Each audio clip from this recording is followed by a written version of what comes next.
Hello and welcome to class number 48. I hope you're doing well today. We're going to start out with our standard box or shape, whatever it is that you like to draw.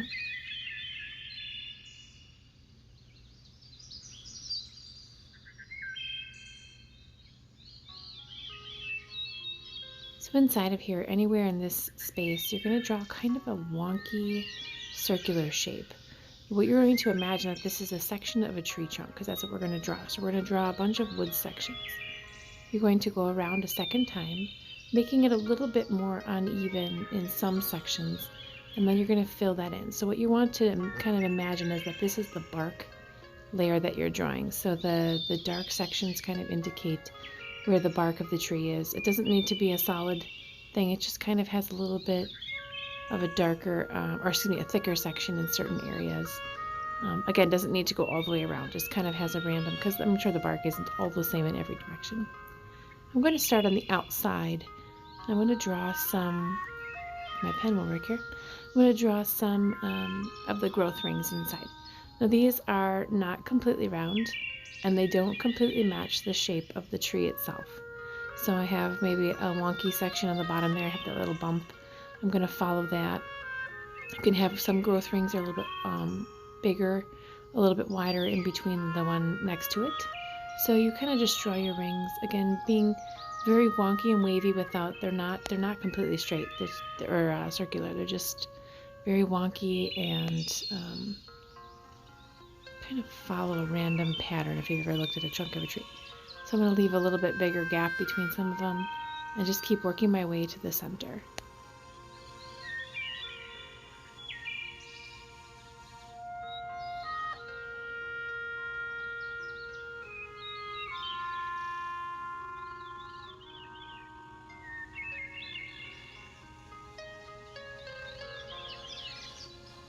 And the very center is just colored in a little bit like that.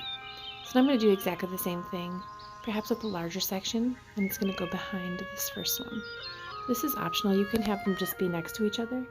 You can draw a whole bunch of cut tree sections, just kind of all over the section, or you can layer them or stagger them like I have it here. So again, I'm going to draw my bark piece, and then I'm going to start doing the circular growth rings inside.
On some of the tree rings or sections, you can kind of draw a little split. You know, after the wood sits out for a little while, it gets kind of dry and then cracks on the edges.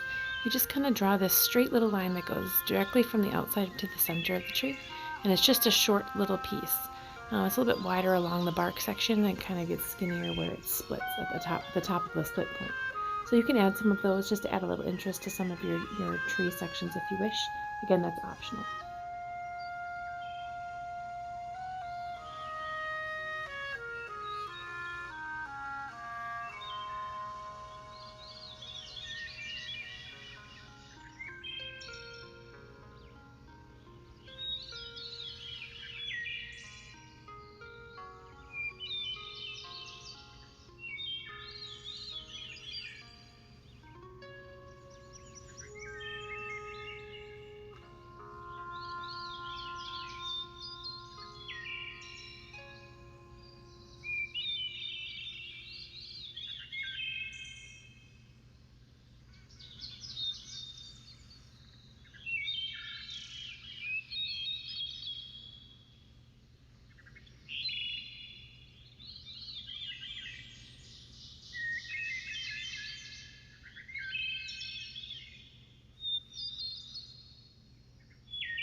So it's going to be just this staggered look. It looks really, really neat. The skinnier the pen you use for your growth rings, a little bit neater it looks. But you can certainly do this with any pen or any color. I'm going to draw my next box for our next shape. And if you have a thicker marker, you can certainly switch over to that. I'm going to draw I'm going to draw mine diagonally. You can use straight or whatever section you want. So we're going to draw some little pieces here. I'm going to double up my line. Just like that. I'm going to jump down probably about an inch or so, maybe not quite, and then draw another double set of lines here. And this is with the regular size Sharpie, so any kind of a black or thicker marker would work for this section.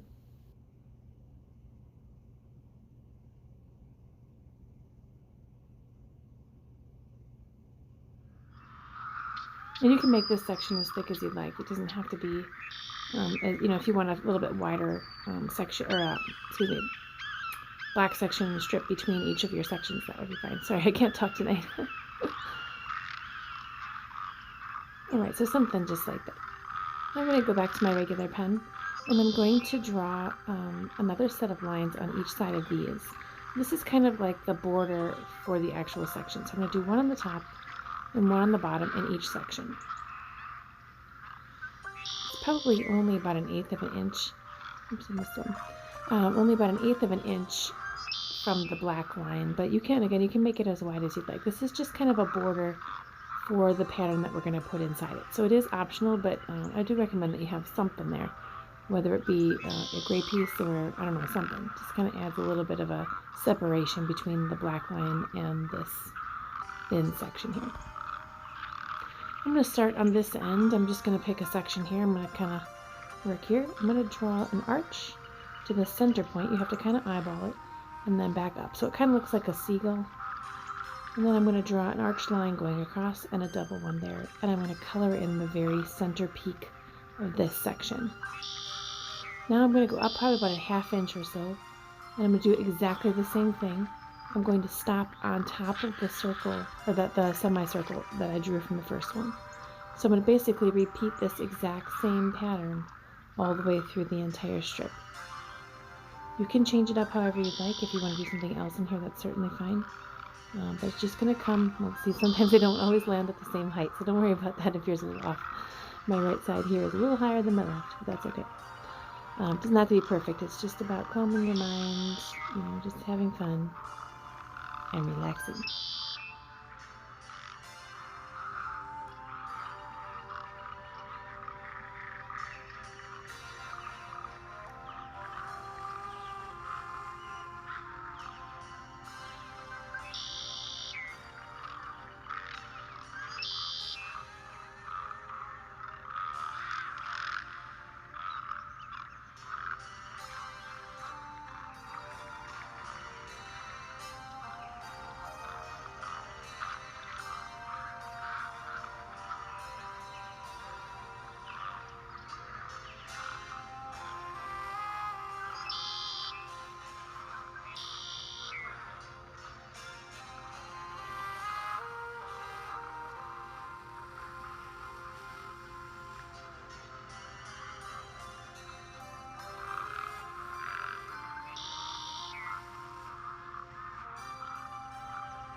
Alright, so now I'm going to jump over one section, and then I'm going to go do exactly the same thing over here.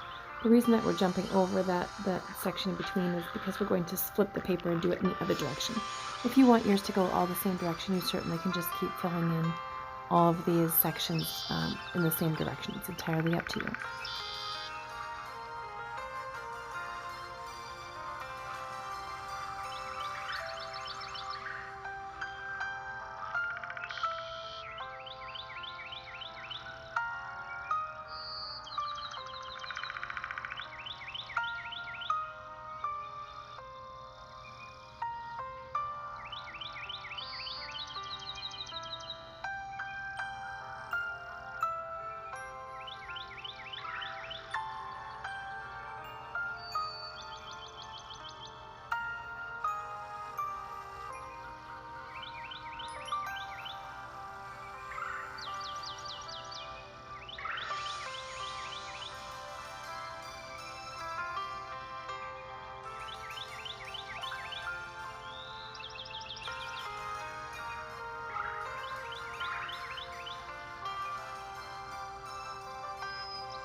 There you have it with it going both directions. You certainly can use that pattern as a border or as a divider between different sections.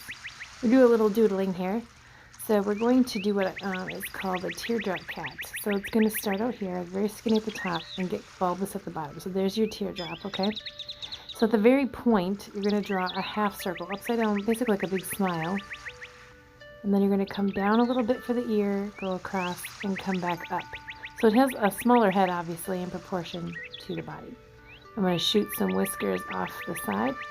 And then, nope, I need to get them straighter than that. My whisker got away from me. I'm going to draw two little kind of circles that are really close together down the bottom for his little feet. And then I'm going to come up slightly from the side, and I'm going to draw a circular or swirl type tail. You can do these however you want. The artist that I saw draw these, they're just super cute. I just thought they were so funny. So I had to teach you how to do it. So again, you can get really creative with these. The idea is to have them black cats, but you can certainly change it to any color. If you are going to leave them white or have different spotted cats or different colors, I recommend that you be a little bit more careful with how you draw your whiskers or where you start on those. I just did mine very randomly because I knew I was going to be coloring mine in. So if you're going to, have a color someplace where you'll see the whiskers go across the face, I recommend that you kind of figure out where the nose will be and draw them nicely from that point, but that's entirely up to you. So there is our cat. We're going to draw a couple more with different variations. I'm going to draw a shorter one here, kind of change up the tail a little bit. So you're going to just start with your teardrop. You can make a little chubby guy here. You're going to do your same big smile here, like an upside down smile. And then do the ears, the top of the head, and the other ear. And you want to do 3 whiskers. I know cats have more than 3, but things look good in 3s, so I would do the 3 whiskers, the little feet. I'm going to change the tail. You still have to come up a little bit. You don't want to have it come right off his feet because his tail doesn't come off his feet. So I'm not going to, for the sake of the video, I'm not going to color all of these in, but the idea is to color them all in. I went back after the video was done and put them in. This is an upside down cat, so it's not upside down, but I'm going to draw, that's his booty, I guess. I'm going to draw my tail up and off, so he's kind of looking off to the side. Here's a little teeny tiny line for the neck, and then the same kind of head peeking off from the side. So I keep seeing these from this artist, and I wanted to teach you how to draw them because they're just too funny. So again, you can color that cat in black. It looks really cute. I'm going to draw another one here where the cats are kind of cuddling. So you can do, these would be great for little cards. If you wanted to draw a little note on the bottom of some stationery, I don't know, something, you can put them in there. You can just draw them. For me, it would be like a little cat on my kids' inside their lunchbox as a little surprise. All different types of things you can draw these little guys. And they do obviously work for the Zentangles as well, so you can kind of tuck one of these inside one of your sections or inside one of your patterns. And having those unusual little surprises, I guess, makes your drawing very interesting. So this one here, I'm not going to draw the feet because this is kind of like their backs. When you're looking at them from the back, I'm going to swoosh their tails, put their whiskers on, of course. And then maybe do a little heart up here for the love. I don't know. You could do whatever you want, but you can kind of mix them together. I'm going to show you one that she had that was the cat laying down. So it's still the same teardrop shape, but it's more flat on the bottom. And then it has kind of this little hook right here. That's the difference. You have to have that little hook. Everything else is the same. Except, of course, the one side of the teardrop is flat, I guess, where he's laying down. And then you can swoosh the tail. I don't really have a lot of room, but you can swoosh the tail up or down or however it is that you want. So I hope that you enjoyed these designs for today. I do hope that you join me again next week, Thursday. And I hope that you guys have all been enjoying this beautiful warm weather and the sunshine when it's been out. I thank you very much for the support that you've shown the library and Zentangle, and I hope that you have a wonderful day.